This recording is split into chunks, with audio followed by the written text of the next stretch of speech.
This video is made for English and Hindi medium students, so both language is used. English medium students have to keep patience and watch the video till end. I am 100% sure you will understand properly. Welcome students जैसा कि हम chapter 10 का exercise 1 का question number 1, 2, 3 complete कर चुके थे previous दो video में। इस वीडियो में हम क्वेश्चन नंबर 4 करेंगे। देखिए क्वेश्चन नंबर 4 क्या दिया हुआ है, किसी स्तंभ के पाद बिंदु से, यानी कि कोई एक टावर है, ठीक है, जिसके बॉटम पॉइंट से ये हमें दिया हुआ है 15 मीटर ऊंचे एक भवन के शिखर का उन्नयन कोण, ठीक है। तो हमें क्या बोला गया, देखिए ध्यान समझिएगा, क्वेश्चन समझना इंपॉर्टेंट है। अगर आप क्वेश्चन समझ गए तो सॉल्यूशन भी बन जाएगा, डायग्राम बन जाएगा, ठीक है। तो हमें ये दिया गया है कि ये एक स्तंभ है, ये स्तंभ के बॉटम पॉइंट से किसी एक भवन का, ठीक है, और भवन का हाइट कितना दिया हुआ है, 15 मीटर दिया हुआ है, ठीक है। तो ये स्तंभ है 15 मीटर, सपोज ये है, ठीक है, 15 मीटर में एक जो है भवन है, ठीक है। और क्या बोला गया है कि इस स्तंभ के इस पोल के बॉटम पॉइंट से, ठीक है, पाद बिंदु से इस भवन के शिखर का, यानी कि टॉप का जो उन्नयन कोण बन रहा है, यानी कि एंगल ऑफ एलिवेशन, वो दिया हुआ है 30 डिग्री बना हुआ है, ठीक है। ये बेस लाइन हो गया, ठीक है, क्लियर है यहां तक। और ये कितना दिया, 15 मीटर ना, 15 मीटर, ये दोनों इक्वल होगा, ठीक है ना। यानी कि ये 15 मीटर का हाइट का होगा, ये 15 मीटर का, लेकिन ये बड़ा है, 15 मीटर से अधिक है, ठीक है, क्लियर है। देखिए क्वेश्चन को आपको फिर समझा देता हूं, अच्छे समझिएगा। हमें क्या बोला गया है, एक टावर है, ठीक है। तो एक टावर के बेस पॉइंट से, ठीक है, एक टावर के इतना 15 मीटर में, ठीक है, जैसे कि टावर का हाइट कुछ भी होगा, 45, 60, 65 कुछ भी हो, ठीक है। इसके 15 मीटर के ऊंचाई के बराबर एक भवन है, तो एक भवन बन गया, ठीक है।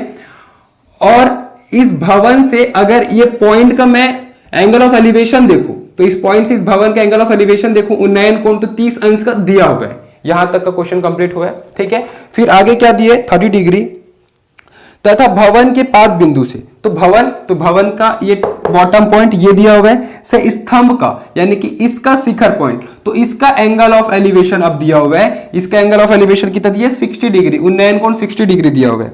तब स्तंभ की ऊंचाई ज्ञात कीजिए। तो अपने को हाइट किसका फाइंड आउट करना है, स्तंभ का, यानी कि इस पोल का, ठीक है, ये अपने को फाइंड आउट करना है। तो सबसे पहले तो अपन नेमिंग करते हैं, ठीक है। तो अपन एक काम करते हैं, ए बी, ये क्या हुआ, हाइट ऑफ द पोल या टावर बोल सकते हैं, ठीक है। तो लेट हम क्या करेंगे, ए बी, ये क्या है, हाइट ऑफ टावर, क्लियर है। ये अपने को फाइंड आउट करना है। यहां तक 15 इतना तो पता है, लेकिन ये तो और कुछ एक्स्ट्रा है ना, वो कितना एक्स्ट्रा वो तो नहीं पता हमें, ठीक है।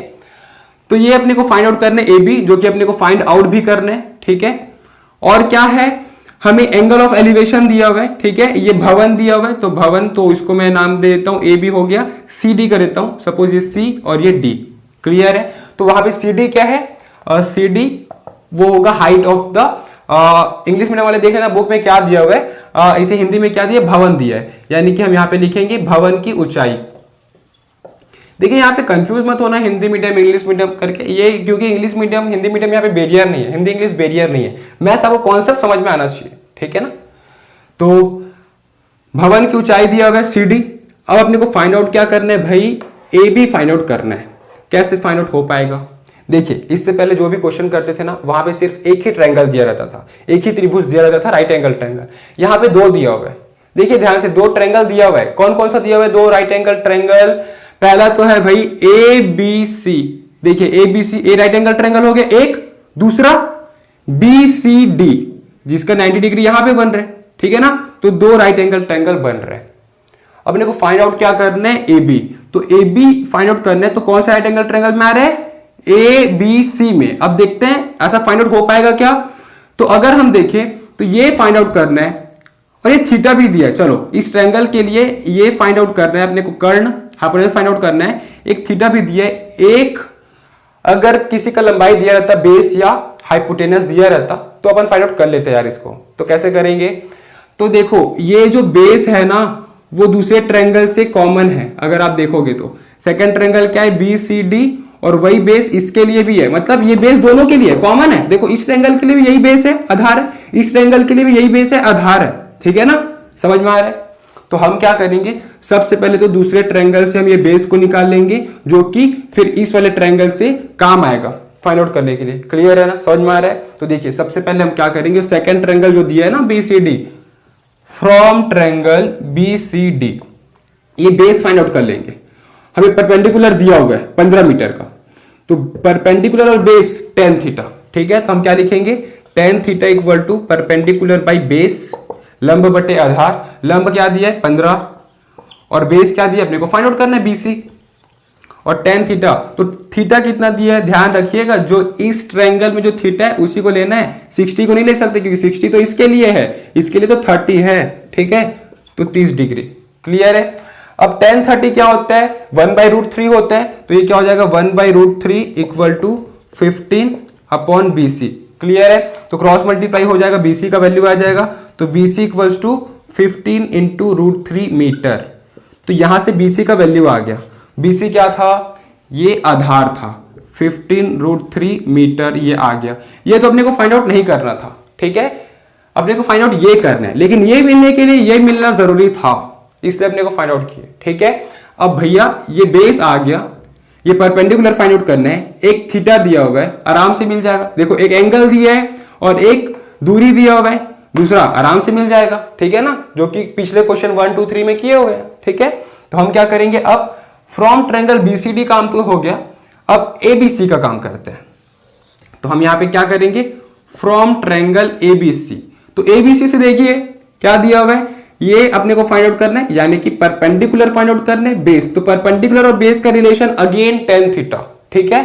तो tan theta equals to perpendicular upon base.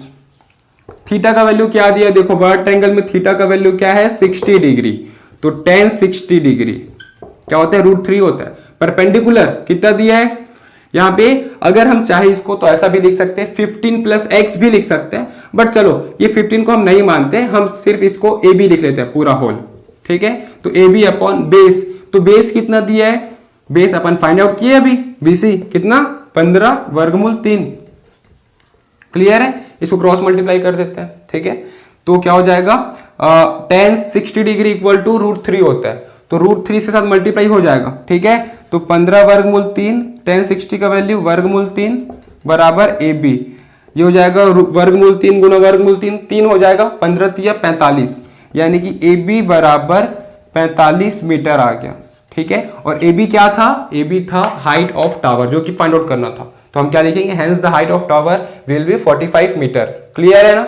देखो मैं यहां पे जो बोल रहा था, यहां पे क्या बोला था कि AB का वैल्यू हम वैसे तो AB लेकर डायरेक्ट सॉल्व कर लिए, या फिर हम ये लिख सकते थे, इसको कोई पॉइंट देते AO प्लस 15, हम ऐसा लिख सकते थे, ठीक है, AO प्लस 15। तो वहां पे जो भी AO का वैल्यू आता उससे हम 15 प्लस कर देते, ठीक है ना।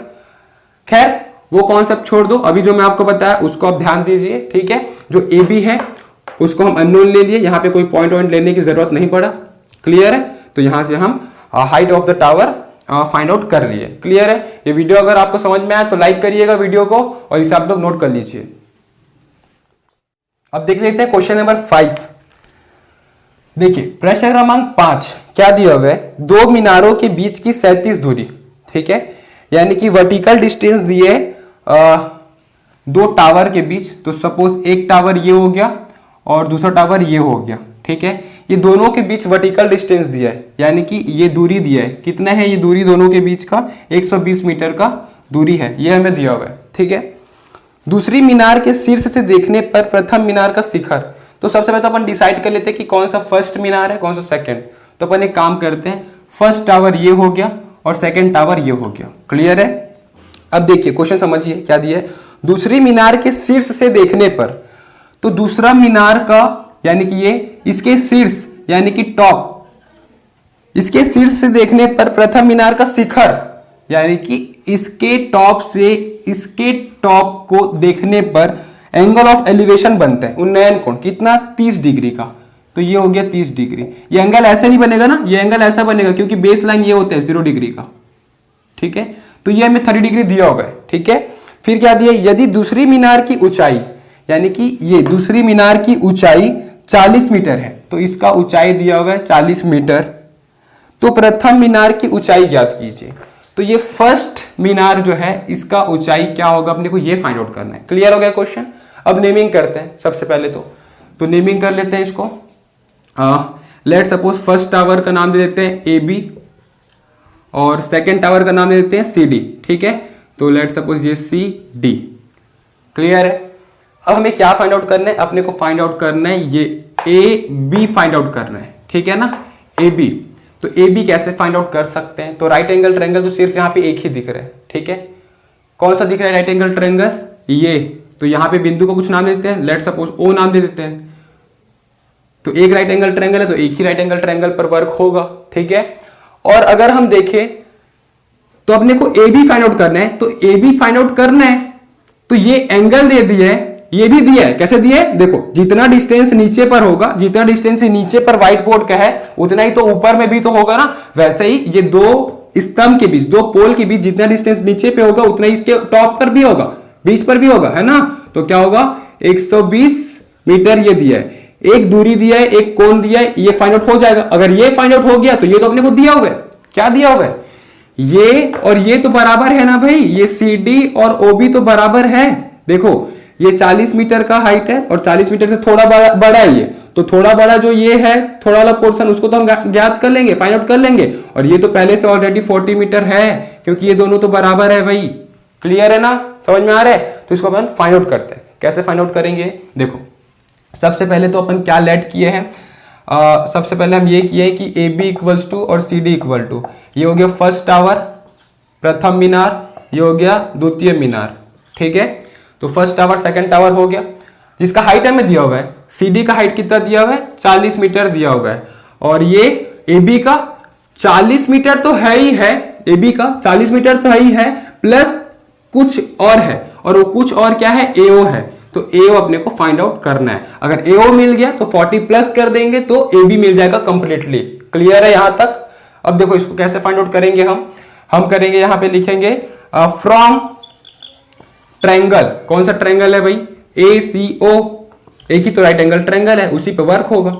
तो ए सी ओ क्या किसी से बीच डिस्टेंस संबंध बन रहा है, रिलेशन बन रहा है परपेंडिकुलर और बेस के बीच, जो कि tan थीटा। तो हम क्या लिखेंगे यहाँ पे, tan theta equal to perpendicular upon base. तो tan थीटा, थीटा का वैल्यू कितना दिया है, 30 डिग्री। परपेंडिकुलर क्या है, परपेंडिकुलर अपने को फाइंड आउट करना है जो कि AO है, और बेस क्या है 120। क्लियर है। tan 30 का वैल्यू कितना होता है, 1/√3 होता है। तो क्रॉस मल्टीप्लाई हो जाएगा तो 120 ऊपर आ जाएगा, तो 1/√3 का ये √3 नीचे हो गया इक्वल टू AO। तो 120 से √3 काटा जा सकता है। कैसे काटा जा सकता है, यहां से 3 बाहर निकाला जा सकता है क्या, बिल्कुल निकाला जा सकता है। तो 120 कब आएगा, अगर 3 गुना 40 कर दूं तो 120 होता है। ठीक है, और ये 3 से वर्गमूल 3 काटना है तो वर्गमूल 3 गुना वर्गमूल 3 कर देता हूं, 1 वर्गमूल 3 कैंसिल हो गया, बच क्या गया 40 वर्गमूल 3, यानी कि 40√3 ये क्या हो गया, AO हो गया। मतलब ये AO का वैल्यू आ गया कितना, 40√3 आ गया। क्लियर है। अपने को AB फाइंड आउट करना था, तो क्लियर दिख रहा है यार, AB क्या होगा, ये 40√3 और ये 40, ये दोनों को प्लस कर देंगे तो AB आ जाएगा, है ना। तो हम यहां पे क्या लिखेंगे, यहां पे लिख लेते हैं AB इक्वल्स टू क्या होगा, BO plus OA, BO plus OA।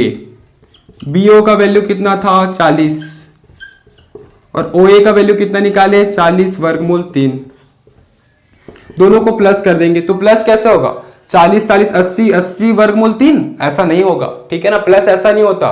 क्या होता है, प्लस कब होगा, अगर इसका रूट वाला वैल्यू भी बराबर होता तभी प्लस होता, यानी कि 40√3 प्लस 40√3 होता तब ये प्लस होता।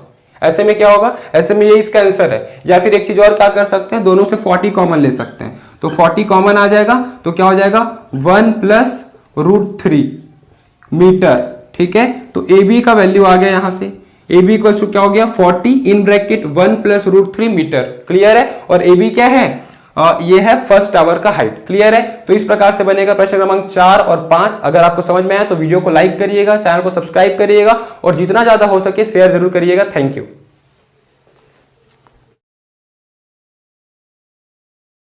इस चैप्टर के नोट्स के लिए नीचे दिए गए डिस्क्रिप्शन बॉक्स पर लिंक दिया गया है, वहां क्लिक करिए और इस चैप्टर के सभी वीडियोस के लिए ऊपर जो प्लेलिस्ट शो हो रहा है वहां क्लिक करिए और हमारे इस चैनल को सब्सक्राइब करने के लिए हमारे चैनल के लोगो पर क्लिक करके इस चैनल को सब्सक्राइब करिए। Thank you.